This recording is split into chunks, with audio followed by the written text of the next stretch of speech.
With Michael Bloomberg, the billionaire former mayor of New York City, opening the door to a 2020 Democratic presidential campaign and warning that the current field of candidates is ill-equipped to defeat President Donald Trump, it's a good time to check in on the Democratic long list. My colleague, Arul Lewis, gives us an overview of the crowded stage. We begin with Joe Biden. We've got just a year to go before the presidential elections next year. And one of the issues that the Democrats had to tackle is ideology versus personality. So I'll give you a rundown of the various candidates here. Joe Biden is still leading the field and he's got about 28.6% support.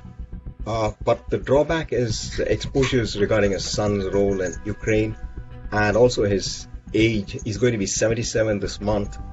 Could be a handicap, but on the other hand, he's a trusted figure. And on a negative side, he's also been a politician all his life. There is a very defined ideological split in the party, and the left progressives would determine who's the candidate. The ideological bloc made up of Warren and Sanders has nearly 40% support if their individual support is added, and that could be pivotal in determining the course of the party.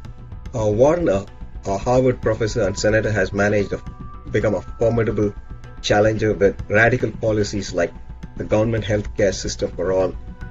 It's radical in the US actually, raising taxes on the rich to pay for it and other social programs, and decriminalizing illegal immigration. And of impact to India and the rest of the world, except possibly China, is breaking up Amazon, Google, Facebook and Apple. By the way, she also has an Indian connection. Her son-in-law is Sushil Tyagi, a management consultant. Sanders has a lot in common with Warren. Many of her ideas were articulated in the 2016 campaign against Hillary Clinton. That's probably why he's increased his attacks on Warren. He's calling her an inflexible elitist. He has suffered a mild heart attack recently and has bounced back quickly at his age of 78. That may be a kind of a handicap. If one of them ultimately drops out and their supporters overcome the acrimony and unite, they could perhaps determine the next candidate. Pete Buttigieg, who tends to be more towards the center compared to Sanders and Warren, is a military veteran and served in the Iraq War.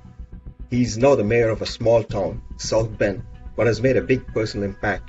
He's also the first openly gay candidate to make an impact in a national presidential campaign. Kamala Harris, we go to, is of Indian and Jamaican African descent.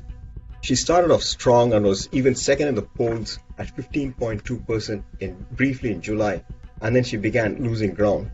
She's now struggling at the 5th place, laying off campaign staff and concentrating on making an impact in Iowa, where the first vote will take place.